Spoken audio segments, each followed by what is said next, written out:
Hey, this is Jack, and this is how to let go of someone you love. If you're here live, thanks for being with me. If you're watching this after the event, thanks also for being here. Leave me a comment. I get to them all, and I will get back to you. And before we get into today's topic, I also want to let you know if you are here on the weekend of Black Friday, just after Thanksgiving, we have a coaching special running. So click the first link beneath this video, check that out. And there's a coupon code 50. This is a one-time offer to get a deep discount on my coaching. And there's a bunch of bonuses that we've thrown in there as well. It's a great offer. It's one time. Check it out. So how to let go of someone you love. Firstly, if this is your situation, you have my compassion. It's difficult, typically because it's the ones that you actually have a deep connection with, an attachment to, and a love for that are hard to let go of, even if part of you, if you're in the situation that it's a situationship, it's a love triangle, maybe you are in love with someone that's not, for whatever reason, available to you, but you're having a difficult time letting it go. This video really is for you. It's also for you if you're struggling to let go of something else in your life, right? Maybe it's time for you to transition career. Maybe you're in a friendship circle, or there's a particular friend and actually you're kind of over it. It's no longer serving you. Some of the same ways of being will apply. You'll have to forgive me. I'm a little casual here. I'm being a bit naughty. I should be going out for a ride on my bike, which I will do, but it's really cold. And so I thought, hey, I'll come on and talk to you guys. So we'll be getting there. So welcome if you're just joining us. Feel free to hit me up. Let me know where you are tuning in from. I'll also just post this link here if you want to check out my one-time coaching special this weekend. It's valid through Monday midnight Eastern time. And there's a coupon code. You just go through to the cart page for enrollment and you can put in coupon code 50 and you'll see that it will give you a 50% discount. So let's talk about letting someone go.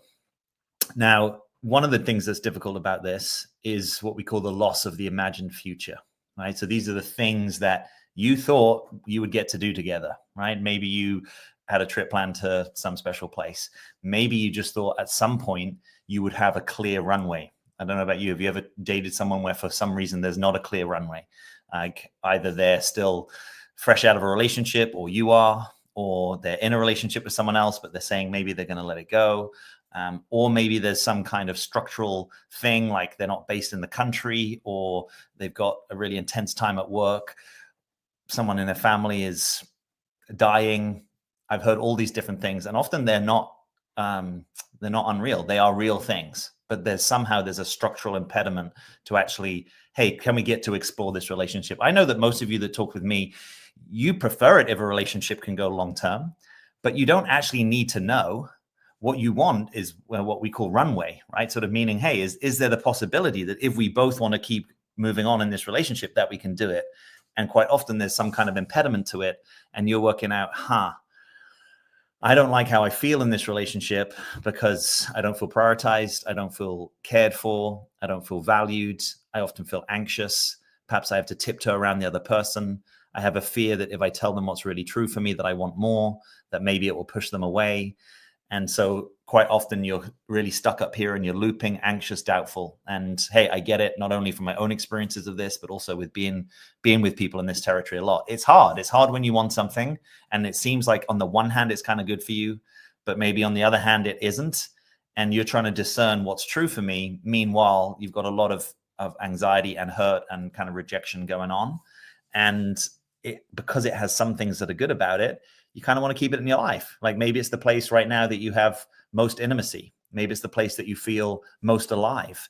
Maybe you're in the situation that you are in a primary relationship with someone, but it's been kind of lacking in intimacy. It's been kind of loveless or sexless or intimacy-less for a long time. And then someone else pops in your life and you're not looking for it. And suddenly you've got a connection with them and you're wondering, oh gosh, what do I do about this? I want to try to be sensitive and authentic and real with the people around me, but quite often it doesn't seem possible to do that because this thing is kind of quiet or hidden, or you wouldn't want to admit it, or you weren't looking for it. You feel some shame about it. I speak to a lot of people that sometimes I'm the first person that they've spoken to about a difficult situation because they feel a lot of shame about it and they don't really know what to do, and they're confused and they're hurt and they're going through this whole kind of loss and grieving and anxiety process, and they're doing it all on their own because they can't do it with their friends. They don't want to admit that it's happening.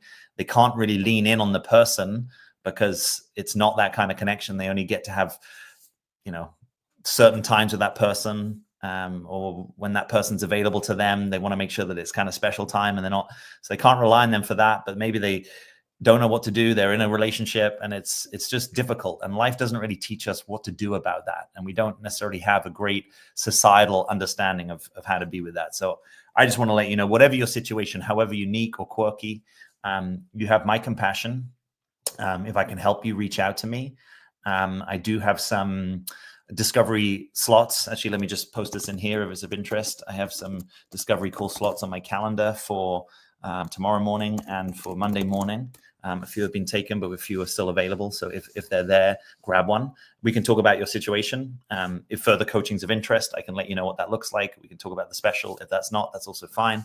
Let's get you started. It's important, whether you do it with me or with someone else, that you get some place that you start talking about what's real for you, because that's the pathway of better, right? It's the pathway of more realness and authenticity. And it's often the pathway of you coming into deeper rapport with yourself.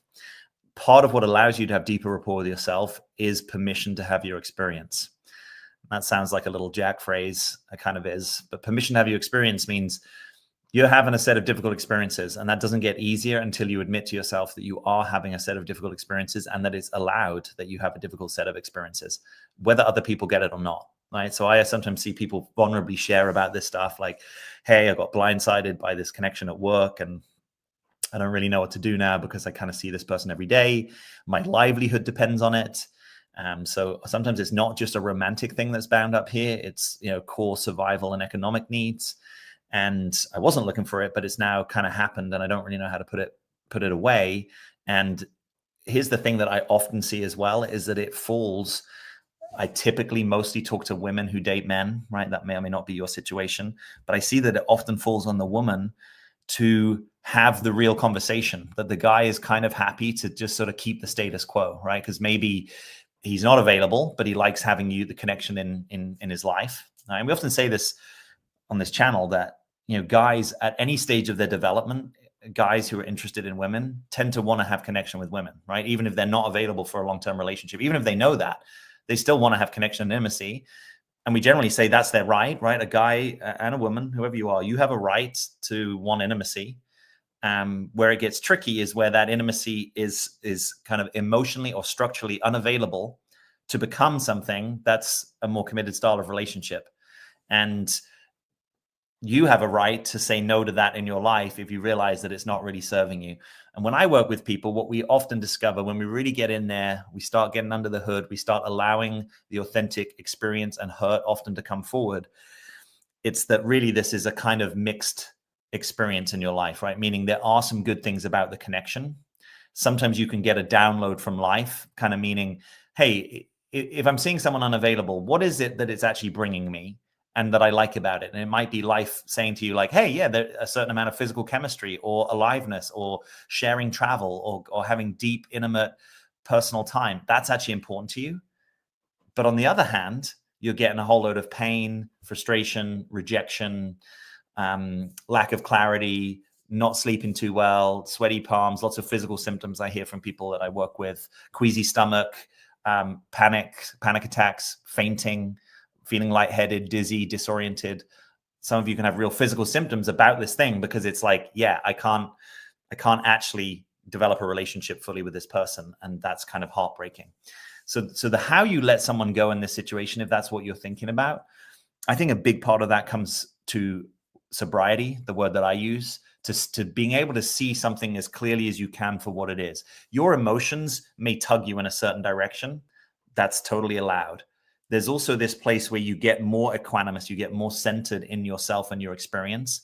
And you maybe start to realize, actually, this me getting tugged all over the place by this connection with this guy, it's actually really hurting me more than it's benefiting me. And the future that keeps this alive is actually a future that's not really available to me. There's nothing structurally here that suggests this is really going to shift. Occasionally, the guy is saying, hey, just give me more time, right? Wait until, and then there's something. Wait until my kid graduates from college, wait until work is less busy, wait until the new year and we've sold the division, right? Again, those can be real things, but they're not normally real in the sense that suddenly something remarkably different is available in the connection. It might be occurring to him that something really different would happen. I'm just telling you from the law of numbers, and I've seen this a lot now, typically the structural thing doesn't change something. Because even when there's a structural impediment, if someone really wants to make a relationship with you, they can. And sometimes, let's be honest, that involves them having to leave their current partner. And that's difficult and inconvenient and it's hurtful. And there's lots of things they have to go through. They might have to get separated. There's lots of things. But sometimes that is the path. It's rare, though. What I typically see is that's not what's going to happen. There's nothing to suggest. And so part of what keeps it difficult for you to let this go is a kind of self-manipulation. And I don't mean that judgmentally. I hope to mean it accurately, kind of meaning there's a way we all deal in this, right? Ways that we slightly rationalize reality or what's going on in order to stay consistent with something that we hope happens, right? So we call that false hope, where you have to kind of manipulate the data. You kind of manipulate yourself. You see some things, you don't see other things. You kind of downplay them because you don't want to lose hope. Now, sometimes the deeper lesson in life is to actually learn how to lose hope about a particular thing without becoming hopeless. And that might sound like a conundrum as you hear it in this moment. What I mean by that is you can let go a particular imagined future with someone. That doesn't mean that it's only a hopeless situation, right? Normally, life is for you, is what I've seen, and that life can create circumstances for something better to come into your path. But it does require for you to kind of set your standard that letting this go is maybe in my highest interests. And once you start to get the mind part of that clearer, where you notice, okay, I've got to acknowledge myself, we don't have a future. I don't see that future. That might be painful for me to realize, but it's also really empowering because I'm now not having to manipulate myself into keeping this false hope alive. I'm also going to decouple my worth about me, who I am, what I'm capable of in relationship. I'm going to decouple it from this person. This is an unavailable person. And so I wouldn't want to base my worth or value on someone that's not available to love me and be in a relationship with me. Or maybe there is a love between you, but it's still not structurally available as a relationship. So you start to realize, actually, some of the stuff that I don't want to experience is I don't want to experience not feeling valued because that's painful. None of us like experiencing that. That could be a particular wound that's strong from your past as well. So you're now staying in a self-manipulated false hope about an imagined future that doesn't really exist in order that you don't experience a sense of I don't have value and I don't feel loved and wanted, which is a wound that has existed in you, like it has for many of us, probably since childhood. So again, none of this is, I'm saying critically, I'm trying to say this to sort of bring the full light of awareness, right? Because I'm a coach, I'm a transformational coach and teacher. My job is to help people be more aware, even in the places where that awareness in the short term is painful. But in the long term, awareness is nearly always the light. I've got some light behind me. It's nearly always the light in our lives, right? Awareness is what brings us into more clarity, more equanimity, more sobriety, more non-attachment. And that's the other kind of spiritual virtue that can sit under this, is that you learning to let something go that's not good for you is actually it's a path of inner work or a path of spirituality or a path of divinity or just a path of development, however you want to think of that even if it's really tough, there is something in here for you, that the more you learn how to do that, the more other things in your life might come into easier alignment. The other fear that I see people have is, well, if I let this go, how do I know that I'm never going to get anything better and then I'm going to regret it, right? So we call that the fear of future regret. Again, just going by the numbers, I've been with people in lots of these territories. Once we start to shift the thinking and the mindset and we start to do some of the inner work on where the attachment is and how to start to relax that attachment, it's super rare that I see people regret letting go of someone, right? That actually the more that clarity and sort of truthfulness comes into people, the more they're able to be with the difficult circumstances. And at some point, and it's not always obvious, right? Sometimes I can do it in a few sessions with people. Sometimes it takes longer, but there's always this kind of point where it gradually it's almost like the grip of the false hope and the false thinking, it just starts to fade away. It starts to melt. It can be plank by plank. Sometimes people fight a lot. They fight themselves. They fight me. This is difficult work. This is not just for the faint-hearted. It's real. But it's also really profound that when you let something that's been a kind of false thinking, when you let that go, that learning stays with you. And what I typically see is that in the next situation, we can't prevent people possibly having a romantic interest in someone unavailable, right? Or even just being attracted to them. But what we can do is cultivate that deeper sobriety and non-attachment, so that if that were to happen again to you, you wouldn't get locked into it in the way that you are now, right? So I'm saying there's a piece of work that you can do where you can effectively solve for this issue, and it's not something that is going to be the same again going forward. Because once you sort of claim that power, take your stand, find your voice, deal with the potential feelings of rejection, deal with saying something to someone else that might be hard for them to hear, that the level of availability you have for me, it's just not going to work. I'm not making you wrong. I'm not saying you're a terrible guy. I'm not saying you're bad, because nearly always when we want to make them a terrible guy, it's because they're activating that wound of I don't feel loved and wanted. That's the thing we don't want. And we can teach people how to activate that less. We can also work on desensitizing it ourselves. But that's normally why you feel difficult feelings towards that person. It's because you feel that somehow you got manipulated into a false hope about this.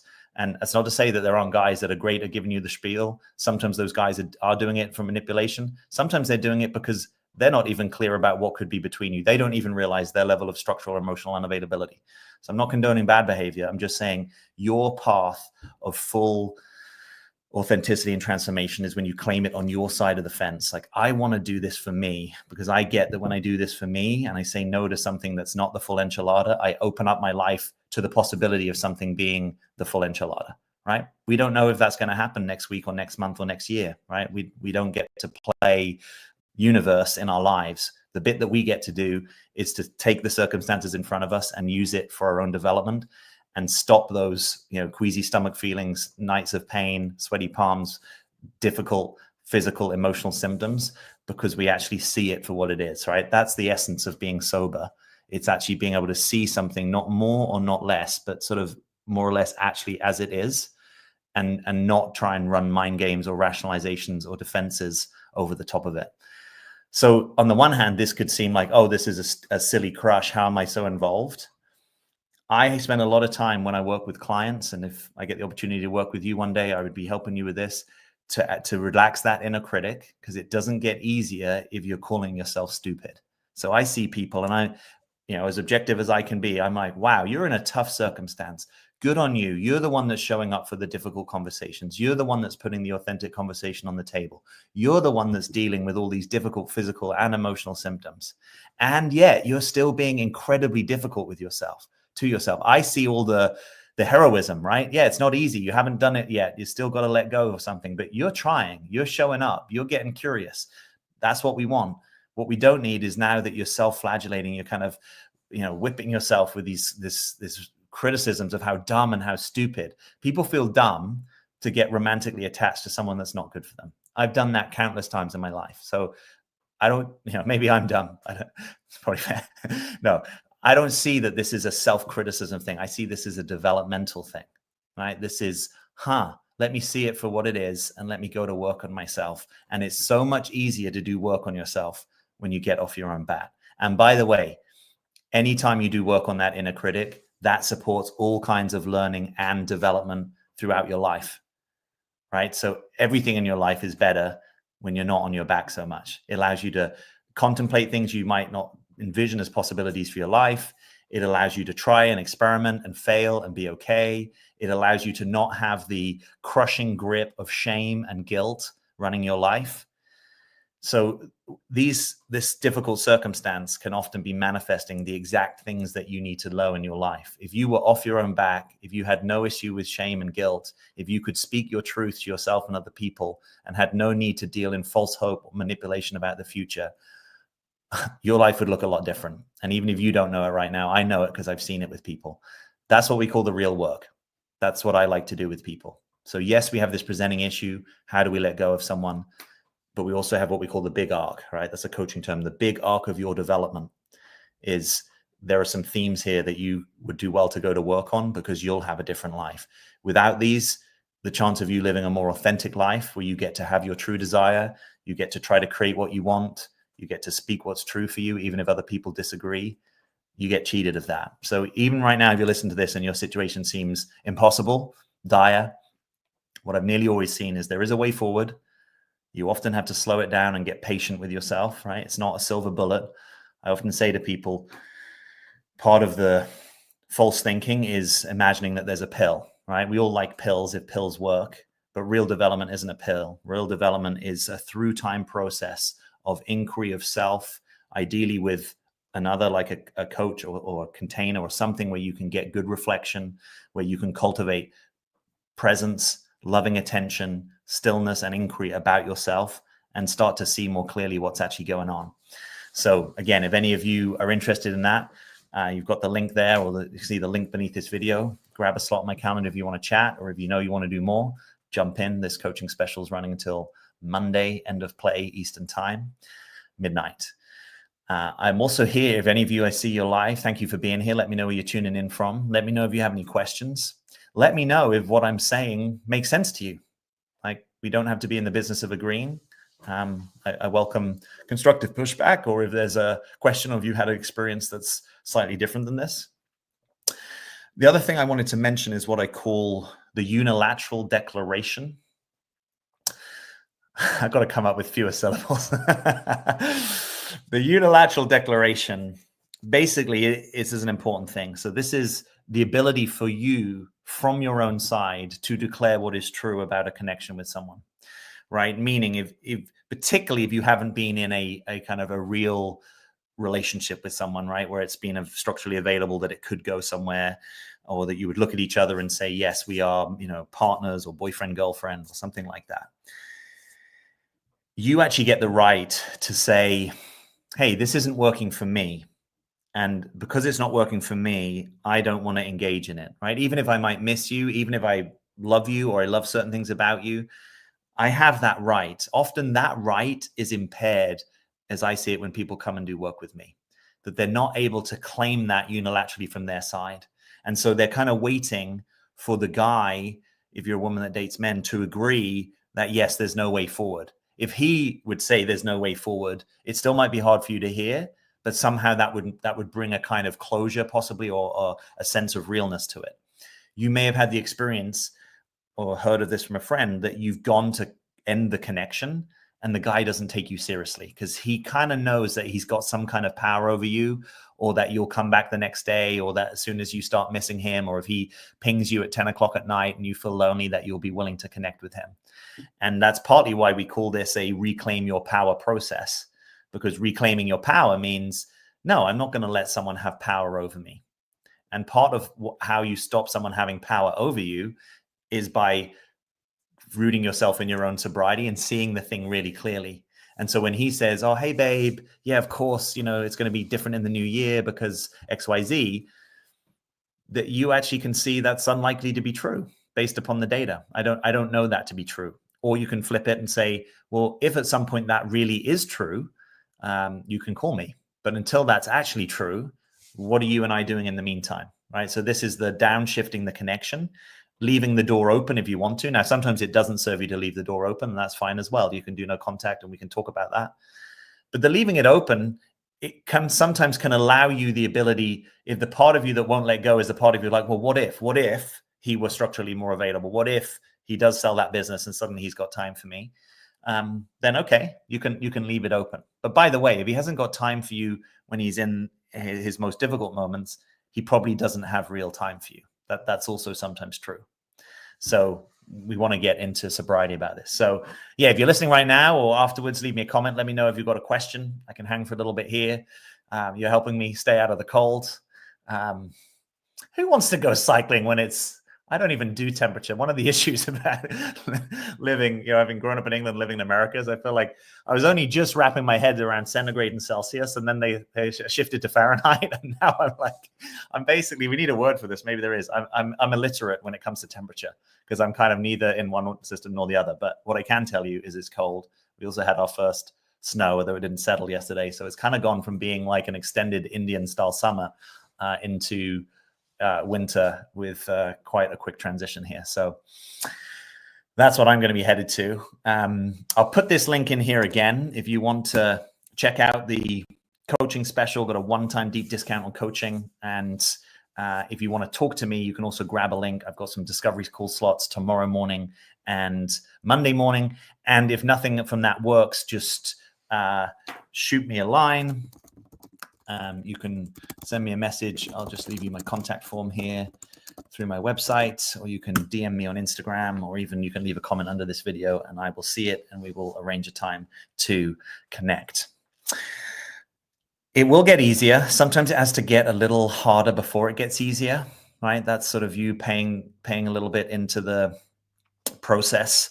One of the other things I see with people is that they can get quite fixated on the logistics, right? Let's say that you actually are in a relationship with someone and you know that it's not what you want now, or it's never been what you've wanted, or it's not going in the direction, and you basically know in your heart of hearts that you need to leave. Oftentimes we can get very fixated on the logistics of that, right? Like, well, how will we sort out our stuff? Where will I live? How will I support myself? Now, all of those are important questions, but they're really important questions, so they deserve presence. What they don't deserve is to try to be answered from a place of high stress, doubt, and anxiety, because you're typically just going to loop in your questioning mind. Again, no judgment with this. We all do this. The question is, can you notice if you're doing it and then say, oh gosh, I'm looping, so I'm not going to get the answers from looping. So let me break the pattern. Let me go outside, walk around the block, call a friend, have a shower, stick on a TV show. Let me break the pattern of this thinking, because my answers aren't going to come from that place. There's a lot to deal with emotionally before you actually get into the logistics of it, right? Sometimes there's a minimum logistics if it means, okay, I'm going to actually move out and I'm going to take a new place on, right? Or I'm going to go stay back with my friend or my parents or do something. That's allowed. But that sort of sense of, oh gosh, I don't know how it's going to work. This is true not even just in this territory of trying to let someone go. The how will often get in the way of what is the true impulse. I want you to be most interested in what is the true impulse. The how can often work its way through time, right? We often don't know how to do things. We didn't know how to learn to walk or how to learn to talk. Lots of things come through practice, trial, error, getting in there. The how will deny you the clarity of your impulse. So I'm most interested that you get into a good conversation with your heart. And sometimes you don't want to do that because part of you knows there's going to be consequences.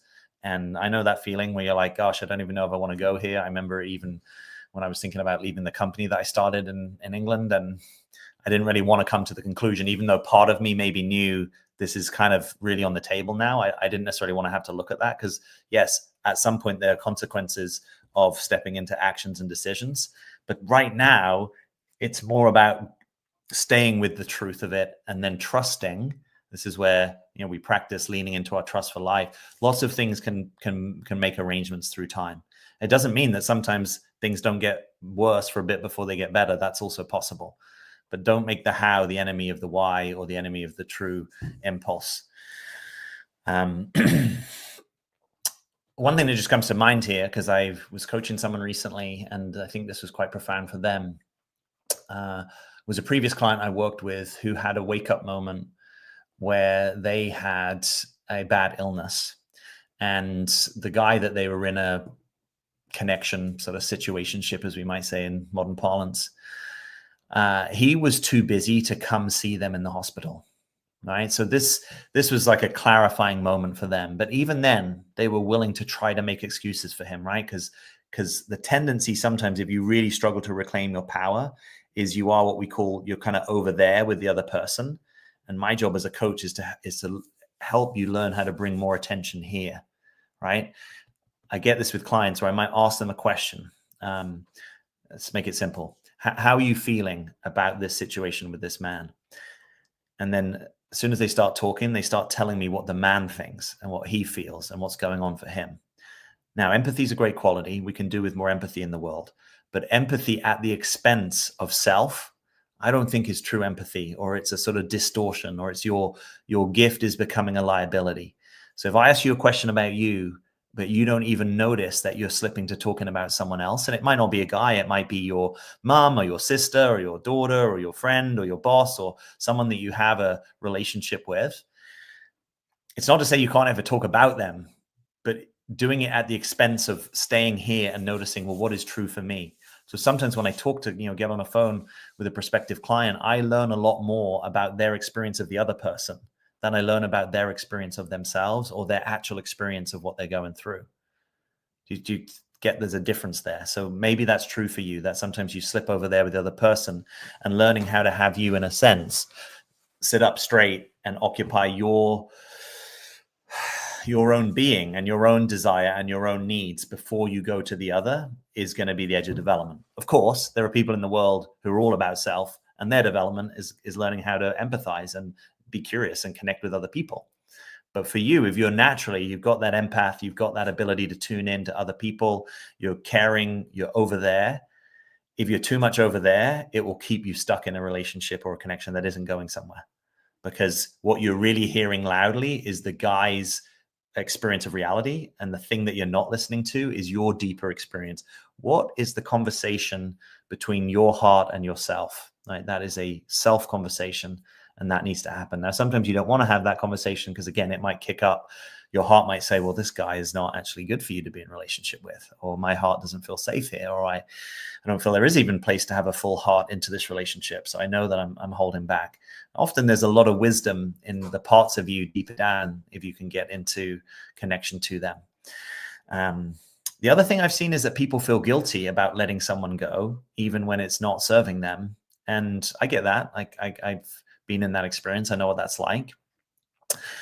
But these things tend to come together. The more that you practice, I have a right to my experience. I have a right to my unilateral declaration. I have a right to reclaim my power. I have a right to set requirements about if you're going to relate with me in a way that we're exploring, being intimate or being exclusive or having a real relationship, there's just requirements to that. Like, for me to show up well, I do need to know that it's exclusive or it's moving quickly in that direction. I do need to know that we're going to connect once or twice a week, even if it's by phone. You get to set those requirements, right? Don't make them unrealistic, but make them authentic, make them kind of true to yourself. We can be authentically flexible, right? I might want to see you 3 times a week. You might authentically be available for 2. And we say, okay, that's an authentic compromise. But that's different than I want to see you 3 times a week and you want to see me once every 3 weeks. And I don't even know when you're going to see me once every 3 weeks. And then we say, there's not really an authentic compromise, right? The Venn diagram isn't really overlapping. Again, I know what it's like. I know what it's like to be seriously involved and realize that Venn diagram is not really working. You need a minimum authentic compromise on your Venn diagram. There you go. You heard that here first. But you get what I'm saying about that, right? There's authentic compromise, flexibility around your authentic desire. And then there's a sort of an inauthentic way of showing up with someone where you're very disconnected from the truth from your side of the equation, and you're kind of enamored of their truth. You're kind of hypnotized to their truth, but your truth isn't really getting the light of day. And again, your truth isn't necessarily the truth, right? We all have a subjective experience, but we say that you're the authority on your subjective experience. You know what you really want, right? You're the authority on that. Someone else can be the authority on what they really want. And then we get to say, is there a way that we can negotiate this? But what I'm seeing is it's often not like we're broadly on the same page and we're kind of negotiating around the edges. It's like, actually, we're not anywhere there's not even a page to play here because this person isn't on the pitch. You've probably heard me use these metaphors of, I like to play chess, but if we're going to play chess, we've got to get over the board and play chess. I can't play chess if you're not on the pitch you're not at the board. You can't play if I'm not at the board. So in a lot of these situations, it's a long way from being something that could go somewhere. And normally there's something in you that is keeping it in place. And it sometimes is the fear of the unknown, because you've gotten used to having this and you don't know if you let it go. You're worried, well, I may never meet someone else. I may never have this. I know from experience that is typically not true, right? That typically there is different and better that is around the corner. But actually you come into a place where you turn it over to life and say, well, okay, rather than me sitting here worrying and being fearful about it, I'll put it in your hands. Just know from me, my prayer, my hope, my desire is I would like to meet someone who is available for a relationship with me. I'll trust you on the timing. It's okay. I'm going to ask for an apple. You can give me an orange. That's okay. I'm willing to engage with it. But if it's not the thing that I really want, I'll just say thank you. And I'm going to put it down and say no. And I'll stay open to the next thing. Right. So it's this sort of way of being with life where you get to have your true desire. You trust that life can bring you things, but sometimes life is going to bring you things that aren't the thing you want. And sometimes life is going to bring you things that are part of your developmental process on the way to something that you might want more, right? Life might bring you another unavailable guy and you go, gosh, I asked for an apple, but you keep giving me, this is, I don't know, this is a kumquat, or this is some sour fruit that I don't even want. But life is offering something for you. And it might just be the ability to meet someone and within, 1, 2, or 3 dates say, hey, it's nice to meet you. You seem like a great guy, or I like these qualities. And I just know that there's something more that I want in a relationship that isn't here. So no hard feelings. Thank you for dating, or thank you for reaching out. And it can become, that might almost sound unreal or clinical to you as where you are currently. And you may not, life is harder than me just talking about it in this moment, right? But you'll get to that point where it's okay for you to have those kind of communications. I was sharing with some people on another live recently where I actually, to someone that it's not a romantic thing, it's just a friendship. I ended up just texting them, are you available for a mutually invested friendship? Because at this stage of my life, that is really what I'm interested in. I'm not interested in a friendship where either I or the other person is significantly kind of carrying more of the weight. You know what I mean? I'm sure you've had these, right? And I've been on either side of that equation, right? I've been the one where I'm kind of casual, and if they weren't reaching out, I probably wouldn't have that much space in my life. I've been the person where it's like, I'm a pretty social person, so I do energize that part of my life where I'm like, I'm kind of reaching out to this. And that doesn't mean to say that for me, for it to be a mutually invested relationship, we have to reach out exactly 50-50, because maybe I'm a little more extroverted, or maybe they're a little more extroverted, or maybe I've got more time or they've got more time. Ways that people nourish relationships can come in all different forms, right? It might be that when we get together, they are more interested in making a particular type of plan, right? Or they're very good at sending cards and I'm not, or they're very good at offering help and I'm not.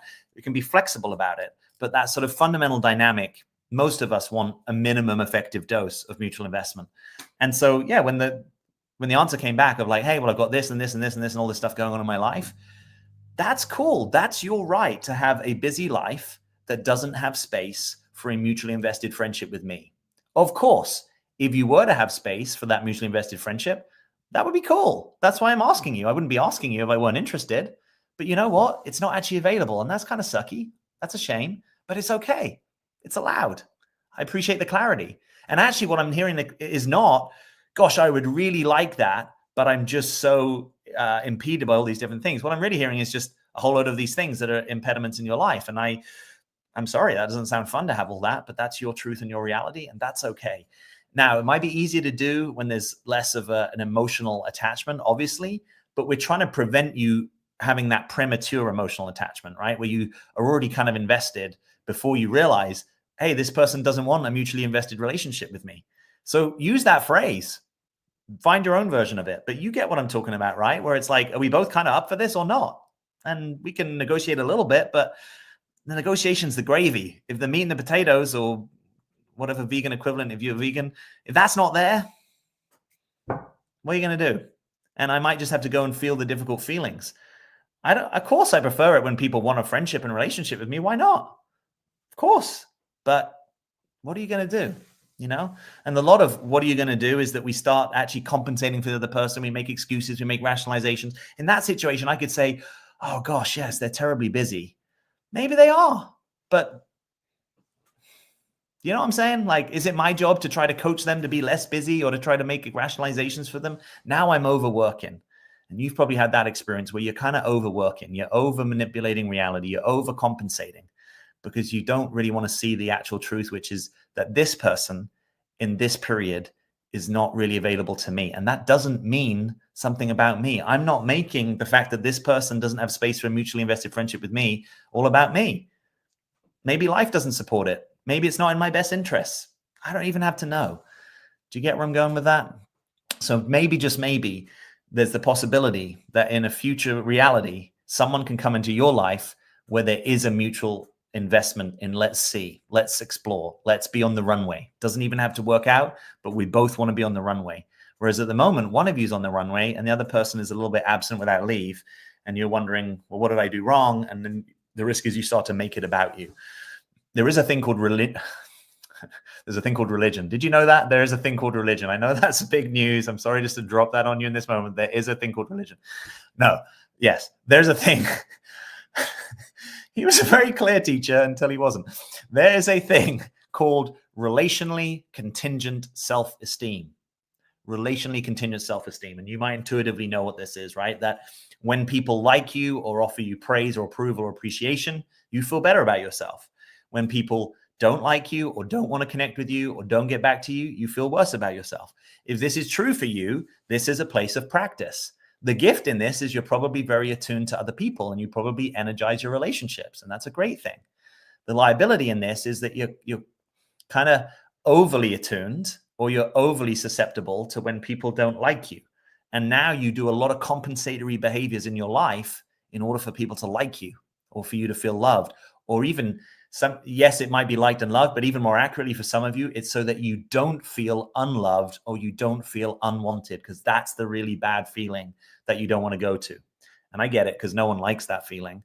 But it might be that for some of you, that feeling is even worse in how it feels. And so you do a lot of dancing around in your life, a lot of maneuvering, facilitating. And I even sometimes use this word manipulating. And I don't mean it necessarily that it's, I don't mean it judgmentally, just that accurately you're kind of doing things to make sure that you don't have that experience. But it means you put a lot of energy in. And then when the person says, oh, I'm still not available for a relationship with you, you feel freaking devastated, because you're like, oh my gosh, I've been putting so much effort and I showed up for you and I've loved on you and I've cared for you and I've tried and I've reached out and all these things that you even sometimes probably make them look like they don't take effort, but they do take some effort. And now the person doesn't want to connect with you. And so your self-esteem plummets. And it's a sense is you don't know your value until you see it in their eyes. Whereas I want you to be able to in-source your value and know your value without it being disproportionately affected by other people. We're human, we're social. So I'm not saying that you're never going to have an experience that if someone says F you, that you're like, oh, doesn't matter. Yeah, that might sting, that might ping, that might hurt. But you get what I'm talking about. If the core in your life is you don't get to be authentic because you always have to adjust so much for other people to make sure they approve of you, and you're doing things like giving them cakes or remembering dates or just piling affection, you're kind of doing the thing. We call it a strategy, right? We're giving to gain. And you might have not distinguished this for yourself. You might think I'm just being very loving with them. And it's true that your core is love, but there's also a personality wrapped around that essence. And that personality has a strategy called, if I ingratiate myself, if I seduce, if I put a lot of love and attention on, then I get to secure love for myself. That's what I'm most interested in. And I've even seen this again with clients where we unpack it. Well, they say, well, I don't want to say that to him because I don't want him to feel bad, right? He's a sensitive guy. Now, I appreciate the care of that. I want to generally invite you into a perspective to imagine that if you deliver something sensitively, that guys can be robust enough to hear the truth. Doesn't mean they have to like it. Doesn't mean they have to agree with you, but to not kind of tiptoe around saying something that's true to a guy for fear of hurting his feelings. But sometimes when you say that and we dig into it, it's actually not that you don't want to hurt his feelings, although you don't want to hurt his feelings. The real thing is you don't want to experience something on your side of the fence, like, oh, well, then maybe he's going to disappear and I'm going to feel abandoned, or he's going to not want to relate with me and then I'm going to feel unloved, or I now have to go back to my partner and explain what happened and I'm going to feel shameful about that, right? So again, this is where the self-authenticity comes in, that you actually see, you kind of peel that onion enough to see what is really, if I slow this down, what is really happening here? And that's hard, right? Sometimes you have to see things you're like, oh, I wish it weren't like that, but it kind of is. It doesn't even mean you have to take action on it right now, but just, you know, the seeing of what's really going on is important. So I've got a question here. How can I cope better with the loneliness? Yeah, I'm sure a lot of people can relate to that. So I was actually reading some literature recently where they were distinguishing, so being on your own is different than loneliness, right? Because loneliness is the difficult felt experience of I'm on my own and I don't want to be. So sometimes what can help with this is realizing that it's a temporary thing, right? Meaning that you are going to get back into connection with someone, but that the faster path to getting back into connection with someone is actually letting this go. You can also have strategies like, okay, so if there were main ways that you liked connecting with this person, right? Let's say that you always went for ice cream on a Friday night, or he always gave you a call on a Sunday evening, or you walked your dogs together, fill in the blanks. that you're just going to definitively create substitute behaviors for those things. So, okay, now on a Friday night, I'm going to invite a girlfriend to have an ice cream with me. On the Sunday night, I'm actually going to call my brother because we don't speak enough. And I'm going to reach out to a neighbor and say, hey, would you be willing to come to the dog park with me? So this is a way of getting some of those social and emotional and relational needs met, but kind of doing it smartly and not arriving at that time where you don't have a plan, and then now it's Friday night, now you're feeling bad, now you're thinking, gosh, can I even have the strength not to reach out to him? Right? So we try to see it off at the pass by using some calendar or lifestyle design. The other thing is, through time, is taking aim at having a deeper relationship with yourself, right? Having a deep relationship with yourself isn't a substitute for relating deeply with other people, right? Most of us have both of those as core needs. But the more you connect deeply with yourself, it's almost like I've heard people say it like this, like I pledge to myself that I will always have my own back, right? Meaning, even if it's just me here alone, I am going to be in relationship with me, and I'm not going to distract myself too much with the busyness of life or Netflix or magazines, social media. I can do all that, but I am going to have some time where I relate to myself, right? For me personally, I find journaling is the best way to do this, but find something that works for you, right? For some people, it's audio journaling. For some people, it's meditating or painting or doing something that kind of slows them down. Some people, it's walking around the block or going to a beautiful spot where they kind of get more contemplative or get more tuned or dropped in, as we might say. That is sometimes part of the opportunity. But do you see how I'm trying to say it's both? I think where people get in trouble is they hear the thing, well, I've got to have a deeper relationship with myself. And then they sort of feel bad that they need other people, right? Well, we're deeply social beings, right? There's very few things, even if you think of the reality that, hey, I'm talking to you right now on a laptop that I have absolutely no idea how to build, on a Wi-Fi protocol that I have about zero idea how it really works. Wearing clothes that I couldn't make myself. Like, you get the point, right? We're deeply embedded in social structures all around us, even just the simple physical things that we rely on.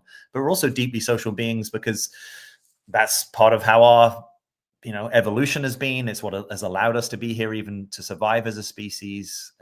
Lots of things about evolutionary biology that I don't understand. But we are social. So we try to say, well, let's have the both and. My commitment is I'll spend some time with myself, right? And if you don't do that at all, even spending 15 quality minutes every day, or even just 3 days a week with yourself, that might be a big deal, right? And you're just gonna say, okay, every night that I'm in, 8 o'clock, I'm just gonna grab my journal and stick on some music, and I'm gonna stick at it for 15 minutes. Even if nothing comes out, that's okay, right? It's about the direction of practice and creating that opportunity for yourself. And you might find over time that you have a little bit more to say. So find the self-cultivation. I sometimes even encourage people, you don't always have the physical space for this, but have some kind of physical protocol that supports it, right? Like when I journal, I lie on my bed, or I sit in that chair, or I pull that rug out, or I put the cushion on the floor, or, you know what I mean? There's a sort of like I would call it in my language, a self-preservation ritual, a physical reality ritual that underpins what you're trying to do. And then also make sure you spend time with people that support you. Now, one of the issues in our time, let's also be blunt, and this is, I think, again, according to the research, even more of a problem for men on average than women, is that we don't have a ton of friendships going on. And so loneliness has become a little bit of an epidemic in some ways, regardless of romantic relating, although romantic relating can obviously be a big mitigation against feeling lonely, is that we don't necessarily have the friendships to turn to. So one of the other things you could think about is whether there are some places socially that you want to be counted on to show up for, right? So that could be being part of some kind of club or association or group, a dance group, a hiking group, etc. It could even just be the commitment that, hey, once a month on a Sunday, I will host a potluck dinner. And so I want it to be known that I can be a person to come to for that kind of community. And if that's not in your life at all, you might think, is there anything I want to be counted on for socially, right? Do I want to go coach Little League? Do I want to go give a car ride to an elderly person who needs to get to their doctor appointments on time? What are some of the things that allow me to be more connected socially? If you're talking about loneliness specifically to do with letting someone go and the likely loneliness of that, then these strategies I'm talking about, I think, do work for this. I think being extra self-loving also works, right? So if you know I'm going through a particularly difficult period and the main thing is I'm trying to wean myself off this person, then cut yourself a little bit of slack. You know, if you take a book back to the library late and get a small fine, maybe that's okay. If your green drink routine takes a little bit of a dive, maybe that's okay, right? If you don't get to yoga quite as much or whatever, maybe that's okay. So I think cutting yourself some slack can also be part of it. The other thing at some point is just the inquiry about there's something that can be developmentally healthy about spending some time on your own, because it can encourage you to really see something about yourself more clearly. Again, it's not only alone, because often we learn how to see ourselves when we come into contact with other people and they reflect something, or we get into conflict, or we get into an appreciation. So that's also true. But I would say, or let's maybe be even more transparent of this. I've been in developmental containers myself where it has been said that until you spend some time on your own, there are certain kinds of development that are typically less available. Doesn't mean to say they're not available ever, but they're typically less available. Now, that might not be your situation. You might be like, well, look, I've lived alone for most of my life or the last decade, so no problem with that. But there might be someone listening who hasn't really ever lived alone because they have always been in relationships, and maybe they got out of one and they got into one, or maybe you tend to move in and live quickly with a partner. And actually, you just having a little bit of your own time and space, even if it's not 24/7, even if you have a roommate or you live with someone, whatever, that there's something about it, right? That deeper relationship with yourself, when you can kind of cultivate it, life occurs to you differently, and you maybe get to see the places that you quickly move into contact with other people, and maybe you learn how to slow that down. So if your tendency is to get prematurely into a relationship, maybe you notice, oh yeah, the more I can stabilize in my own experience of being on my own, it's actually okay for me to move slower into contact with someone else. And generally that slowness might be your friend. The last thing I'll just say about loneliness, this is true of any difficult feeling, is how do you stay with the feeling and not get too taken by the narrative, right? So as coaches, we're often looking for narratives of self. What's the narrative? What's the story that this person's in? And again, stories can contain lots of truth. It doesn't mean to say it's completely untrue, but it's unlikely that your story is 100% true. And normally there are fears or doubts and anxieties that can get woven into our story, right? So if you really stabilize in your experience, what you're noticing is, oh, I'm actually telling myself that I might never have love again. And that's why I feel so lonely. But if I stop telling myself that, or when that happens, I practice turning the volume down or putting it down, or if I can't, I just physically break, physical break in experience. I get up, I do something. For me, I like going to the shower. That seems to just help push me into a different state.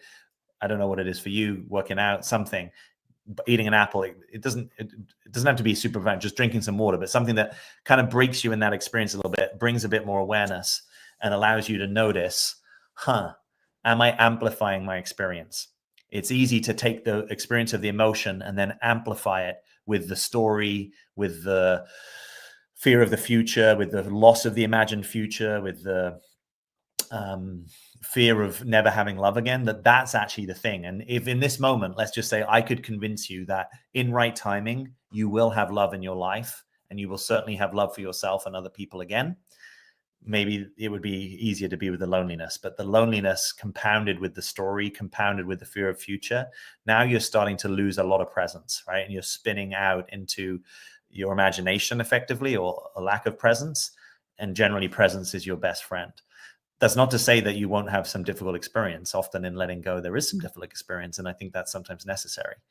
But the more we can get out of our own way, and if you can't do that for yourself, then I would say go be around someone else. If our tendency is to be sort of navel gazing and to be woe betide me, then generally getting into contact with other people can help, or just putting yourself in a coffee shop where you're not alone, but you can still be with yourself, right? So if you don't like journaling on your own, but if I say, hey, go get your favorite drink, give it half an hour in your favorite coffee shop, you might totally want to do that, and you would actually feel connected to other people. So yeah, I don't think loneliness is something to kind of solve like a problem. I think it's more in a polarity of experience between self and other to manage and to deploy strategies that support you to have good quality time with yourself and also to have good quality time with other people. And if there's times you used to spend it with the person you're letting go, then put some concrete things in place. And even just letting people know, like, hey, I don't want to spin out into these stories about never experiencing love again. So actually, could we hang a little bit more, or could I just know that I could call you? And again, if you don't have those relationships in your life, this might be the opportunity to reach out. And actually, where this helps you, you might have had this experience. A lot of us, when we are in relationship, we load bear the relationship, right? That's kind of the technical term, load bearing. How much weight can a bridge carry, like an engineering term? How much load can it bear? Every relationship has a load bearing capacity. And sometimes we overload. I've been guilty of this in the past. You overload our primary relationship. I think this is true actually often as I think about it in real time. This is probably a risk for men because men don't tend to have a bunch of intimate friendships where they can really talk about what's on their heart. And that is one of the reasons why being in a relationship can be so profound for a guy, even if they don't always appreciate it or realize it in real time. It's because outside of relationship, it's rarer, I think, for guys to have those experiences. Now, some guys are very heartfelt. Some guys have a ton of intimate friendships with their guy friends or non-romantic relationships with women. All of that's possible. But I think you get the essence of what I'm saying, that this is something to bring to your next connection or relationship, right? The more you have a supportive social surround, the less pressure you put on the relationship, right? The more balanced your life can be. And let's say some things come up in the relationship, the more you have places that you can still feel support and you can kind of work your edges without it always having to be directly in the relationship. So are there any more questions? If you're here in real time, if you're here afterwards, hit me up in the comments. I will get to them all. Just a reminder, there is a one-time coaching special running this weekend through midnight, Monday, Eastern time.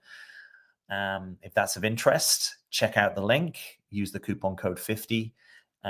You'll see if you go through to the enrollment page there that there's a number of things that you get, in addition to the coaching privately with me. You also get access to my transformation curriculum, which is my private client curriculum. So if you like what I'm talking about here, what you can get that's better than YouTube is where I put it all in an exact curriculum for you to learn, and with exercises and practices and things that you can do deeply for your own authentic transformation. There's a number of guarantees that come with the coaching. There's also a couple of bonuses we've thrown in there. One is that transformation. One is going to be a private virtual retreat. So if that's of interest, check out the offer. And it's been good. I'm glad I came on. Thanks for hanging out on a Saturday morning, afternoon, or evening, wherever you are. And keep your eyes out on email if you're on my list, because there's more information about that coaching special.